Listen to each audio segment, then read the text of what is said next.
Hello everybody, welcome back to another video. My name is Matthew and today we're doing another review. Today we're taking a look at the Funko Pop movies, Godzilla, MechaGodzilla, and Kong set. And I'm gonna come out and say this. I honestly think that this was a last minute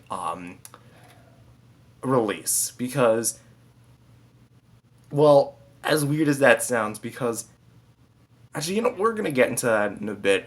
I simply bought this for the sake of completion because I needed a Kong and this was the one on the market. So, and plus, it's nice to have duplicates because in case if one goes missing, I can always have another one. um, but today we're gonna be reviewing this 3-pack, which I already reviewed these two, not these two in particular, but I already reviewed their original counterparts because I have duplicates of them. But I also reviewed this Kong, so we're going to be really brief with these. So with that being said, let's dive right in. Which, first, we're going to start with our Monster Boy champion, Godzilla. Which, I'm going to come out and say this. I love this figure, but not this particular one. Why? Because when I think back to my original unboxing and original review of the Heat Ray Godzilla, it had such amazingly applied paint. There's a lot of color to it. There's not even any quality control issues that I could really find with this thing. This figure sadly suffers from two main ones.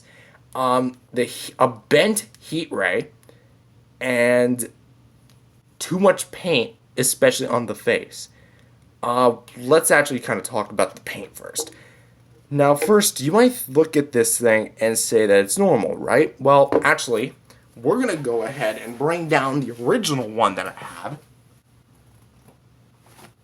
That's, mind you, its original release. And this is how it's supposed to look. Now, if we bring both in by a side-by-side comparison, this is the original, this is the repaint, or the one in the 3-pack, you can kind of see what I'm talking about, especially like right around here. You see how much more green paint's just like globbed on to the forehead and the eyes? Not really a good look, honestly. And also, the green they chose was a bit more thicker and just... Like, I like this green. I don't like this one, honestly. It honestly just looks like Biolante just puked on him or something, even though it figured it that way better. Also, this paint on the foot and the legs looks a lot better than this. Granted, his is more pronounced, but I like this a lot better than this. You know, this just feels a little bit overboard. This feels just right. And also, to prove that the beam is bent, here's the original figure's beam.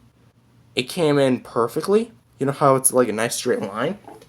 This one is actually bent a little bit in the middle. In fact, it's very difficult to see. Can you guys even see that? But okay, here's how. So we're going to put in the original figure's beam with its original release.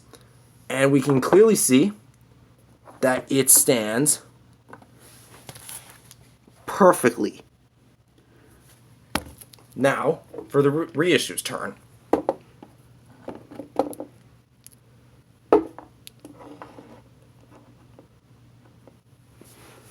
Okay, now let's just shove it in there.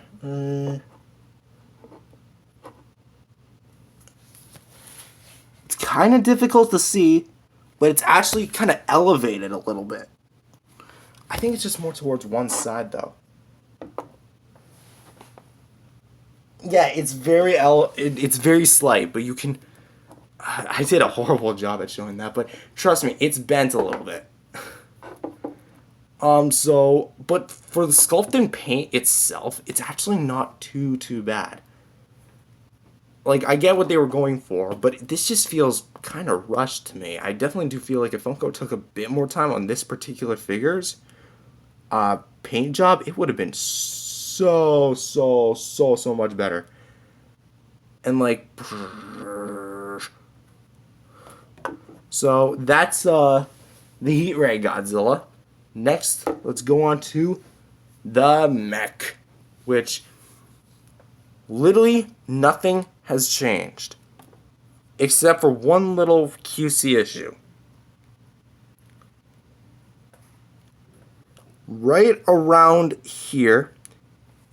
Can you actually see that? Zoom in a bit. Okay, now it just looks like... There you go. You see right there in the eye? That is either a crack or a plastic lining on MechaGodzilla's eyeball. Now again, I know, like, the price point, I shouldn't be expecting too much. But I mean, the detail and sculpt is just magnificent. I love all the little details they added to him, especially like him and Godzilla. They have the best detail, honestly. Like all the cybernetics, all like the sculpt work. This just looks beautiful. Granted, the head doesn't really look like a pop, but I mean, hey, how are you gonna turn this into a pop without ruining the whole MechaGodzilla illusion? So, honestly, yeah, there's not much to write home about. I definitely do think he could have used a bit more of a red wash in some areas to make it more MechaGodzilla. But this is actually not really all that bad. And I already talked about Kong, so let's go over him really briefly. Brown plastic used across the body. Beard's colored pretty nicely. Don't really like the whole transitioning from beard to body, just kind of ruins it. I think they should have had it a one tone for either or. Battle Axe doesn't really look all that great, like the blade itself, but the sculpt work is pretty good. Paint's a little bit on the iffy side, but still pretty good. And the whole bone thing looks really good too. And although the molding lines are kind of a big problem for me, the body itself is sculpted really nicely. Bottom and feet have some Lego Mumbo Jumbo. Not so much of a thick Kong boy. And there's not much really color-wise and articulation-wise. He features a head swivel. So, actually, we're going to get rid of the this Godzilla. Oh, wait a minute. Did I just mix... I think I mixed up the Godzillas. Wait, did I? No, I didn't. Okay. I'm going to put the original one back.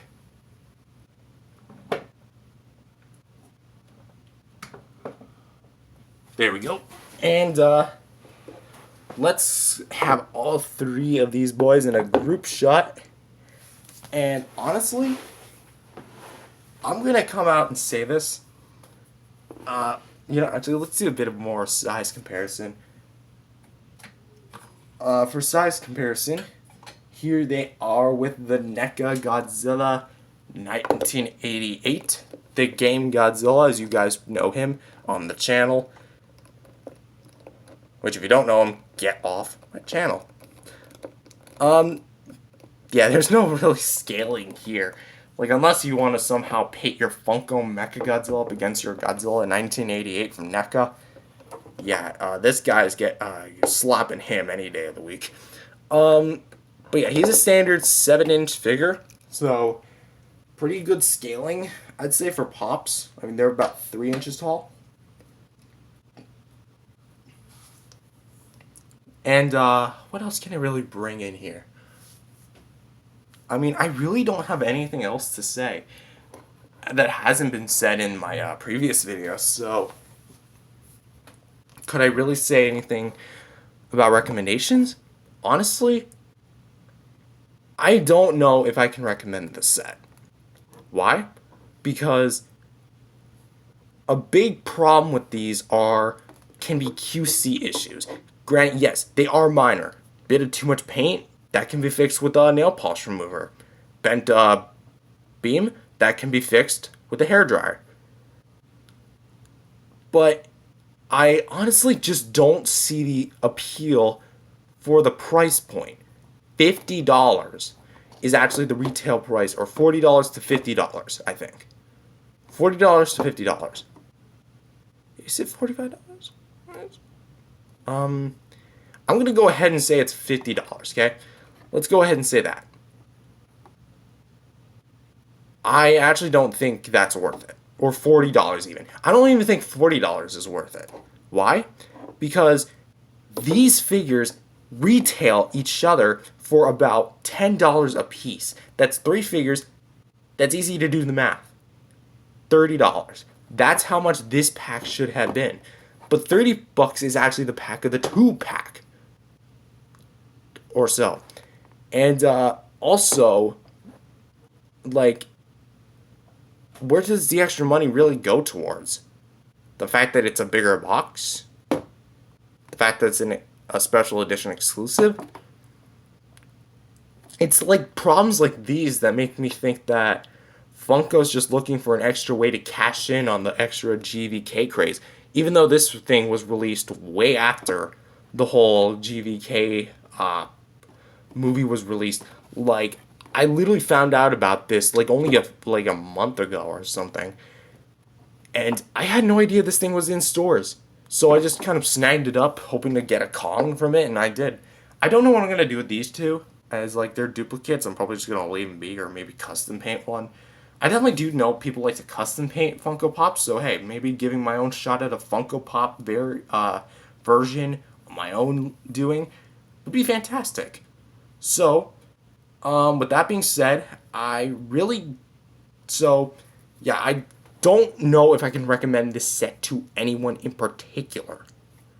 Do I recommend this set maybe to people who want a fast and easy way of getting Funko Pops? Yes. But honestly, you're just better off ordering off of Amazon or eBay 3 of these ones for a much more cheaper price than you'd get for 1 pack of this. Also, the box has kind of a few 2 errors I'd actually want to point out. Oh, there goes Kong. Good, nothing happened to him. Good.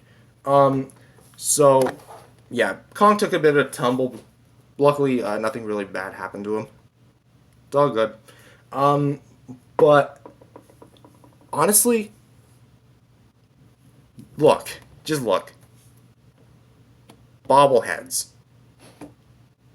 These aren't bobbleheads. They're just statues. They don't shake their heads. Also, correct me if I'm wrong, but these aren't their renders. These are actual photos of the prototypes, not the artwork that Funko's known for. In fact, they changed all the figures like that. I don't. This might be something newer that I'm not like totally new with. Like, someone actually please let me know. Does Funko actually change the artwork to actually match the prototypes better than the artwork itself? If that makes any sense, because Funko does artwork renditions of the character they're selling. Huh. So that might not be a mistake, but the bobblehead thing sure is. But that being said, guys, I hope you guys enjoyed this video. If you definitely did, leave a like and subscribe to the channel, and I will see you guys in the next video. Peace out, everybody.